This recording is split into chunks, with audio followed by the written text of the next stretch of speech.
কিছুদিন আগে গ্রামে গিয়ে বেশ কয়েকটা ভিডিও আপলোড করেছিলাম আর সেই ভিডিও দেখে অনেকে কমেন্টস করেছেন আপনার গ্রামের ঘরটা অনেক সুন্দর, একটা ভিডিও দিয়েন। আবার অনেকে লিখেছেন আপনার বাড়ি বানাতে কত টাকা লেগেছে ভাইয়া জানাবেন। যাই হোক, প্রত্যেকটা জেলা কিংবা প্রত্যেকটা বিভাগের ঘরগুলো আলাদা হতে পারে, কিন্তু এই ভিডিওর মাধ্যমে আপনারা দেখতে চলেছেন বরিশাল বিভাগের কিংবা বরিশাল জেলার ঘরগুলো কেমন হয় কিংবা এত সৌন্দর্য হওয়ার কারণ কি। তাছাড়া এই ঘরগুলো বানাতে কত টাকা খরচ করতে হয় ঘর মালিককে। এটা আমাদের ঘরের মাঝের রুম, এখানে আমার বাবা মা শুয়ে থাকে। রুমের পাশে রয়েছে খাবার দাবারের টেবিল, যেখানে বসে আমরা সবাই একসাথে খাবার খাই। সরাসরি চলে গেলাম পিছন সাইডে, যেখানে রয়েছে দুটি রুম। হাতের ডান দিক দিয়ে ঢুকলে দেখতে পারবেন আমার নিজের রুম। যখন আমার বোন কিংবা বোন জামাই আসে তখন আমার রুম আর আমার রুম থাকে না, তখন হয়ে যায় তাদের রুম। যাই হোক, রুম থেকে বের হয়ে বাম দিকে তাকালে আরেকটি রুম। তবে এই রুমে কেউ থাকে না বলে রুমের ভিতরে তেমন কোনো আনুষ্ঠানিকতা নেই, তবে ফ্যান লাইট সবকিছু পারফেক্ট কাজ করে। পিছন সাইডের রুম থেকে সরাসরি চলে আসলাম রান্নাঘরে। এখানে রয়েছে গ্যাস স্টোভ, চুলা সহ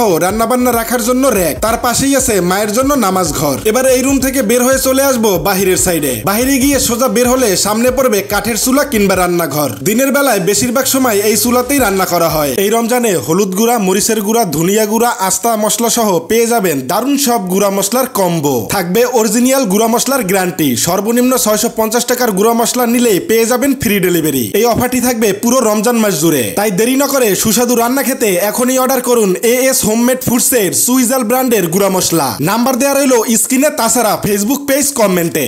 এই রান্নাঘরের উপরে আছে মাছা ভর্তি কাঠ, যা রাখার সুব্যবস্থা আছে। রান্নাঘর দিয়ে বের হলে বাম দিক যেতেই চোখে পড়বে আমার বাবার বিশেষায়িত বাথরুম, যেটার ভিতরে সকল প্রকার সুব্যবস্থা রয়েছে, যা গ্রামে গেলে এক অন্যরকম শান্তি দেয়। ওয়াশরুম থেকে বের হলেই চোখে পড়বে বড় একটি পুকুর। সকাল কিংবা দুপুর সবসময় এই পুকুর পাড়টা ঠান্ডা পরিবেশ। তাছাড়া এই পুকুরে বাড়ির সবাই মাছ ছেড়ে ভাগাভাগি করে খাওয়ার প্রচলন রয়েছে অনেকদিন ধরে। পুকুর পাড় দিয়ে সোজা বাড়ির দিকে ঢুকতে চোখে পড়বে বাম দিকে কাঠ দিয়ে ব্যারিকেড দেয়া একটি স্থান, যেখানে বাবার মোটরসাইকেল সহ কোনো মেহমান মোটরসাইকেল নিয়ে আসলে রাখার সুব্যবস্থা। বিষয়টা আমার কাছেও বেশ ভালো লেগেছে। এইটা হলো আমাদের ঘরের ফ্রন্ট সাইড। ঘরের সামনে দিয়ে দক্ষিণ দিকে আগাতেই চোখে পড়বে ঘরের দক্ষিণ সাইড। কিছু কাঠ শুকানোর জন্য ঘরের সাথে কিছু কাঠ রাখা হয়েছে। পাশের ঘরটি হলো কায়ম কাকার ঘর। বিশেষ করে ঘরের ডিজাইনের কথা বলতে গেলে ঘরের মিস্ত্রির প্রশংসা করতেই হবে। এইটা হলো ঘরের সামনের রুম। এখানে রয়েছে বিশাল একটি খাট, তাছাড়া স্টিলের সোফা আর খবর দেখার জন্য টিভির সুব্যবস্থা। বরিশালের ঘরগুলো এভাবেই কাঠ দিয়ে তৈরি করা হতো বিগত 20 বছর আগে। আর এই ঘরগুলো তৈরি করতে বেশ ভালো কিছু টাকা খরচ করতে হতো,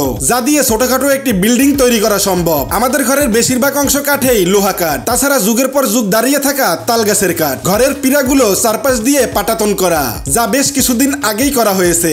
এখানে রয়েছে ক্রিকেটে চ্যাম্পিয়ন হওয়ার পুরস্কার, যা স্মৃতি হিসাবে রেখে দেয়া। ঘরের পিরা পাটাতন হলেও নিচে কিন্তু পাটাতন করা হয়নি। নিচে দেয়া রয়েছে মোটা সাইজের রেক্সিন, যা 2 থেকে 3 বছর চলে যায় অনায়াসে। তখনকার সময় এই ঘরটি উঠাতে প্রায় খরচ হয়েছিল আনুমানিক 3 লাখ টাকা, কম বেশি হতে পারে। যাই হোক, ঘরের উপরে আরো একতলা রয়েছে, সেটা দেখানোর সময় হয়নি, যেটা দেখিয়ে দেব অন্য এক ভিডিওতে। আজকের ভিডিওটা কেমন লেগেছে জানাতে ভুলবেন না। সবাই ভালো থাকবেন। সবাইকে আসসালামু আলাইকুম।